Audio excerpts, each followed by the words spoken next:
Živjo, pozdravljeni.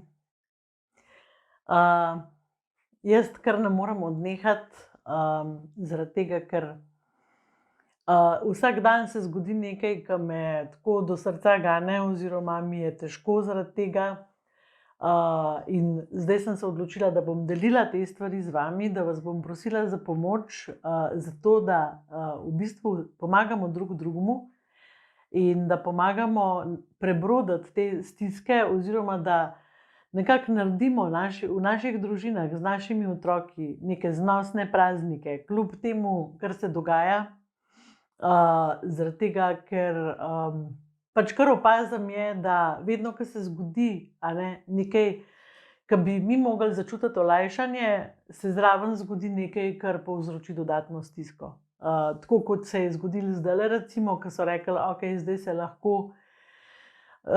gibate znotraj 4 regij, in ves čas, ko se mi lahko malo več gibamo, nekateri v Sloveniji, je odzadaj tisto po 23. bo pa še hujš. Skratka, ni tistega trenutka, da bi se sprostili, da bi v bistvu začeli gojiti neko upanje, da bo tega konec, da bi nam nekdo dal eno informacijo, da ne vem, je treba zdržati še 3 mesece, pa bo pa konec, recimo. Jaz vem, da zelo malo vemo vsi po vrst, ampak verjamem pa, da z drugačno komunikacijo bi dosegli tudi neko drugačno vzdušje. In kar se meni dogaja, je, da je vsak dan več mailov, vsak dan več telefonskih klicev, vsak dan več prošenj za pomoč, zaradi tega, ker ljudje padajo v nasilje, v depresije, v obup, v žalost, v naveličanost. Tudi tisti, ki nekako shajajo skupaj, so že vsega siti, naveličani, dosti imajo. Dejansko imajo dosti. In jaz sem razmišljala, kako bi mi lahko okrepili to naše socialno okolje, kaj lahko naredimo za druge ljudi, kako jim lahko sporočimo, da obstajamo. Jaz sem se danes slišala z eno mojo prijateljico in je bil tisti občutek, sploh vam ne znam povedati, ta Zoom je zdaj kar naenkrat postal odrešilna bilka. Tako da, kaj lahko naredimo? Recimo, jaz sem letos že naredila kar nekaj takih stvari, da sem povezovala socialno okolje med sabo. Ali z ljudmi, ki jih srečam na cesti, ali s sosedi. Za Miklavža sem posadila božično žito, ker, kot veste, je božično žito simbol upanja. Zaradi tega, ker vzklije po zimi, in daje upanje, da bo enkrat zopet vse zaživelo. Tako da sem posejala božično žito in sem ga znosila vsem v vasi. Imam sicer srečo, da sem doma v majhni vasi, tako da nisem rabila en tovornjak zemlje pa semena. Ampak vseeno, zdaj gledamo vsi ta svoja žita, kako nam rastejo, in je to res en tak fin občutek. Res je eno upanje.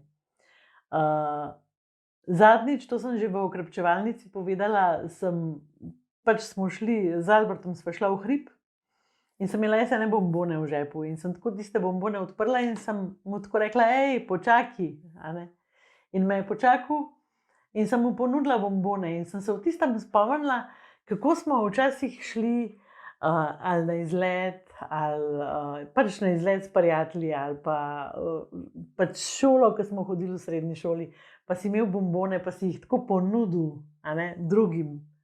In kakšen je bil to fin občutek, ko so bili veseli in ko si nekaj delil svojega.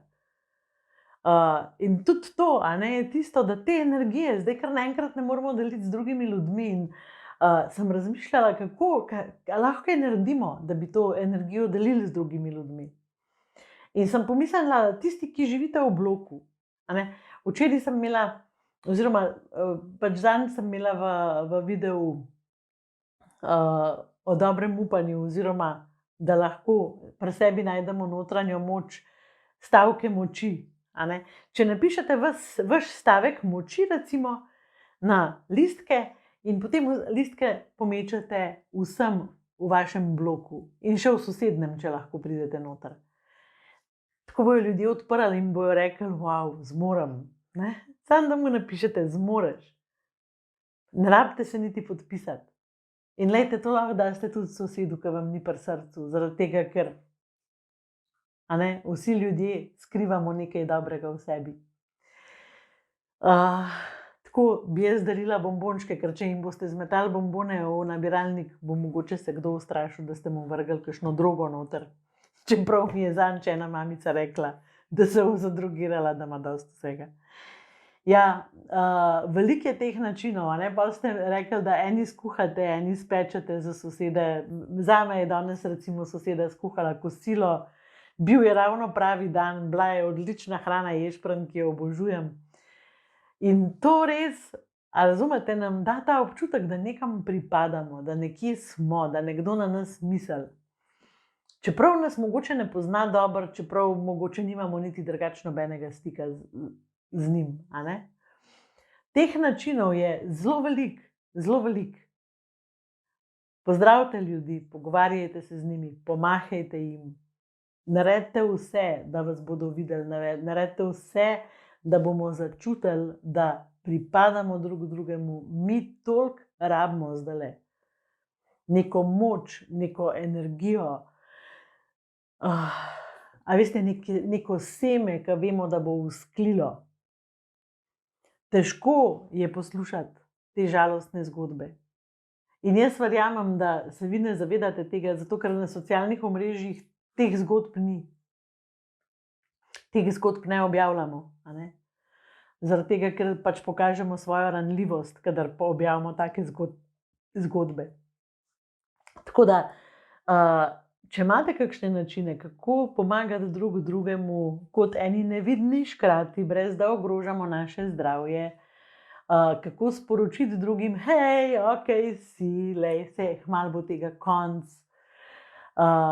Prosim, napišite to spodaj v komentarje, zaradi tega, da si bomo pomagali, tukaj na YouTubeu napišite, da si bomo pomagali to dati skozi, ker je vsak dan težje in vsak dan bolj smo naveličani. In jaz bi res rada, da novo leto, ne vem, je vse novo leto, je neka prelomnica, je nekaj novega.